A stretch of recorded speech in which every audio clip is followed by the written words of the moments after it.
pressure can the rest of the chicken tenders today. So I'm going to show you how that goes. It's really simple as long as you prepare everything in advance, which is the kind of the mental struggle if you haven't done it before. If you grew up canning or you've canned a lot, it's simple and easy. You just kind of have to know what to do. So let me show you. This is the batch I did the other day. The jars have been washed. I'm letting them dry, and then I'm gonna label them and put them away. So I had 12 jars from there. And because these are the regular mouth, and that makes them a little bigger. See how this one's thinner? That one's a little bigger. I couldn't fit as many in. So those 12 were that's all I could fit in the container. So now I'm doing wide mouth, and they stay a little bit thinner, so more will fit in. But I may run out of chicken before I run out of space, so I'm just gonna do as many of these jars as I can today.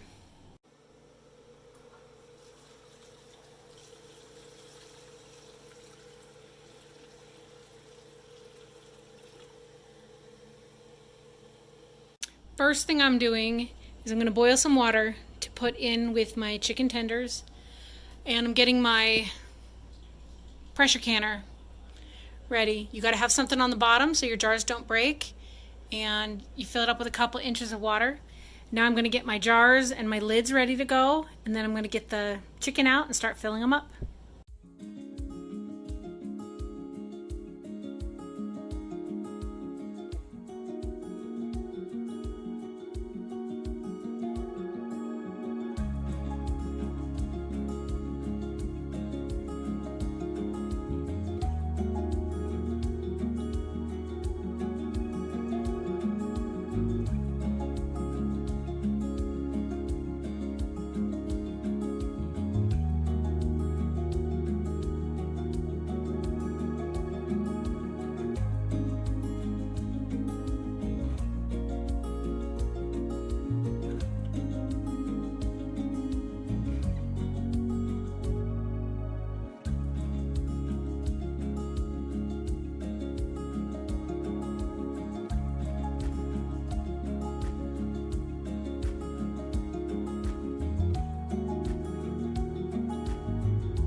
Now we wait until the water inside, which is like 2 or 3 inches, starts to boil, and you'll see it come out through there.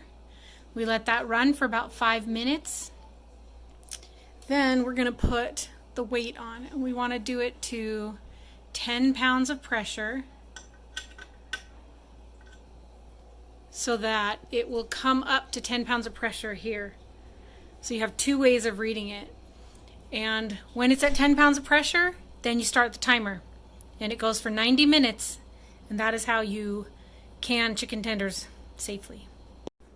Guess what I forgot to do? I did not put salt in there. I need a teaspoon of salt in every single one of those jars.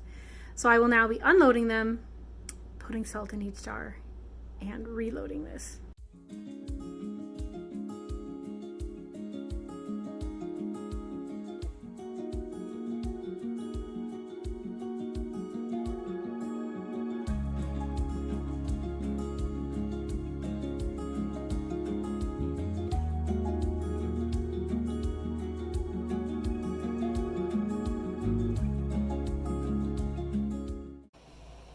Here is some of the steam we're looking for. I can hear it boiling, so I'm going to set a timer for 5 minutes, then I'll put the weight on.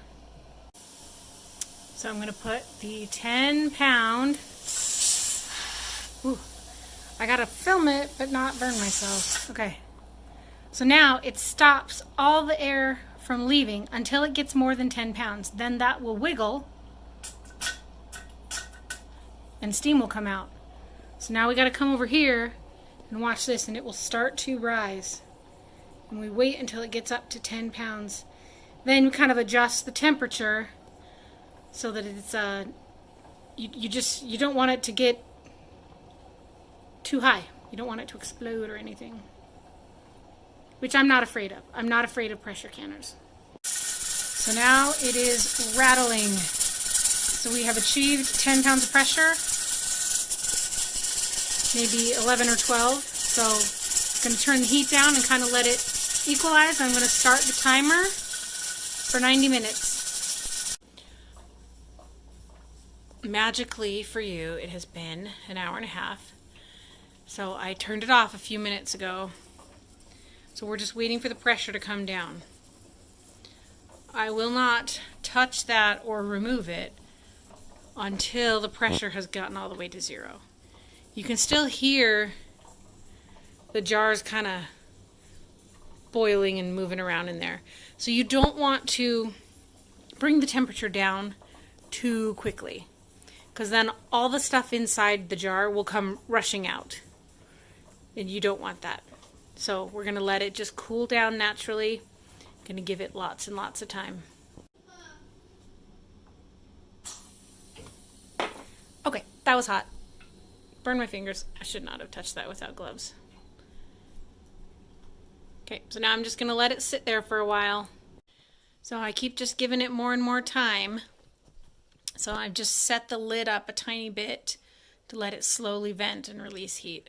So I'll probably do like another 20 minutes. I'll take the lid off and start taking the jars out. All right, now we're taking them out.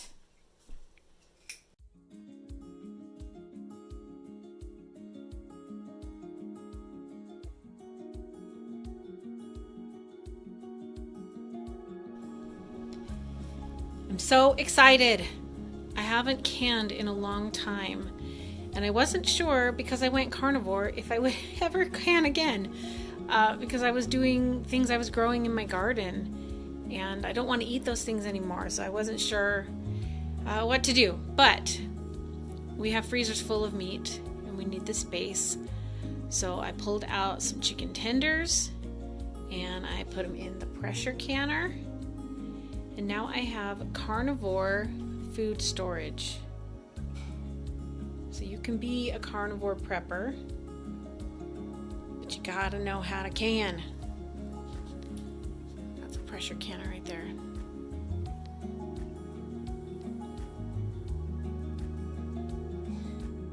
Thank you for watching this video. Please like, subscribe, leave a comment. I would love to hear from you, and have a wonderful